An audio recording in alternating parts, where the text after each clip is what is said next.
सातारा जिल्ह्यातील सर्व सामाजिक कार्यकर्ते, माहिती अधिकार कार्यकर्ते, नागरिक या ठिकाणी बहुसंख्येने उपस्थित आहेत. 2026चा एक कायदा करण्यात आलेला आहे. त्या कायद्यामध्ये 2005 माहिती अधिकार कायद्याचं उल्लंघन केलेलं आहे. 4 ते 5 अटी अशा ठेवलेल्या आहेत की त्या जाचक आहेत. सामान्य नागरिक असतील, सामाजिक कार्यकर्ते असतील, यांना त्या न परवडणार आहेत. या संदर्भात आज निषेध या ठिकाणी करण्यात आलेला आहे. 2026चा जो कायद्याचं जे परिपत्रक आहे होळी या ठिकाणी अनुक्रमांची आहे. त्यामध्ये ₹10 पोहोचून माहिती कोणत्याही नागरिकाला मागता येत होती, परंतु प्रशासनानं हे सर्व कायद्याचं उल्लंघन करण्यासाठी ₹30 तिकीट केलेलं आहे. प्रथम आपल्याला ₹50 तिकीट केलेलं आहे. पहिलं ते तिकीट ₹20 होतं. त्याचबरोबर पर फेज ₹2 माहिती अधिकाराचं कायद्याचं पानं मिळत होती.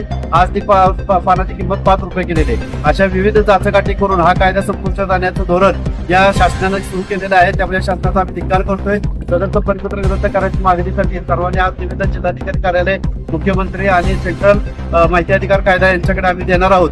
यातून हे जर परिपत्रकाचं मागं घेण्यात आलं नाही तर लवकरच आम्ही उच्च न्यायालयात या संदर्भात त्यांची याचिका दाखल करणार आहे. 12 जून 2026चा जो माहिती अधिकार कायदा जो शासनानं अमेंड केलेला आहे तो पूर्णपणे भारतीय लोकशाही संपुष्टात आणण्याचा कायदा तयार केलेला आहे.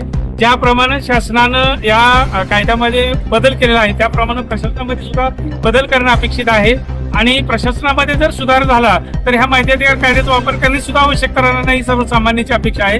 आणि ज्या पद्धतीनं कार्यालयामध्ये कामकाज चालतं त्यामुळंच ह्या माहिती अधिकार कायद्याचा वापर लोकांना करावा लागत आहे. आणि 2005 नंतर आज तागायत ह्या कायद्याची शासनानं प्रभावी अंमलबजावणी केलेली नव्हती. आणि त्यातच आता जे नवीन इम्प्लिमेंट काढलेले आहेत ते पूर्णपणे चुकीचे आणि सर्वसामान्याला जाचक आहेत. त्यामुळे शासनानं आपला कारभारच मुळात पारदर्शक करावा. आपल्या कार्यालयात असणारे जे काही प्रलंबित कामे आहेत ती लोकांना लवकरात लवकर करून देण्यात यावी. मग या कायद्याचा वापर करण्याची आवश्यकता राहणार नाही. ज्या पद्धतीनं कायदा हा कडक केलेला आहे त्याच पद्धतीनं प्रशासनानं सुद्धा कारवाई कडक करणं गरजेचं आहे. जर जनमाहिती अधिकाऱ्यांनी वेळेत माहिती दिली नाही तर त्याची निलंबन करण्यात यावं, त्याच्यावर दंडात्मक कारवाई करण्यात यावी.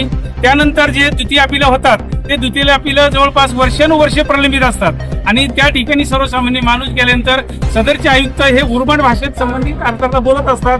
ही बाब सुद्धा चुकीची आहे. आणि जर अपील 90 दिवसाच्या आत जर झाली नाही तर संबंधित द्वितीय अपील आयुक्त यांच्यावर सुद्धा शिस्तभंग निलंबनाची आणि त्यांच्यावर सुद्धा दंडात्मक कारवाई करावी. हे सुद्धा या कायद्या दुरुस्ती शासनाने करावी.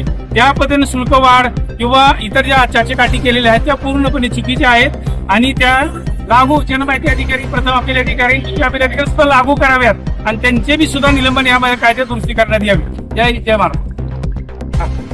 2026 मध्ये जो माहिती अधिकार कायदा विवेचना करण्यासाठी जे परिपत्रक काढलेलं आहे त्याचा निषेध करण्यासाठी आज विद्यार्थी सर्व सामाजिक कार्यकर्ते जमलेलो आहोत. त्या काढलेल्या परिपत्रकाची आज होळी सुद्धा आम्ही केलेली आहे. वास्तविक खरं सरकारचं केंद्र आणि राज्य सरकारचं धोरण असं दिसतंय की फक्त धनदांडगे आणि राज्यकर्त्यांनीच या देशावर राज्य करावं काय.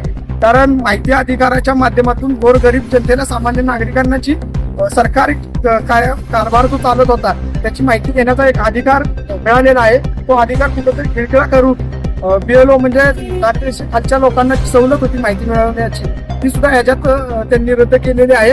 वास्तविक खरं हे परिपत्रक काढण्याची सरकारला काही आवश्यकता नव्हती, परंतु या पद्धतीनं त्यांनी परिपत्रक काढून या कायदा खिळखिळा करण्याचं जे धोरण केलंय त्याचा निषेध म्हणून आज आम्ही इथं आंदोलन केलेलं आहे. धन्यवाद.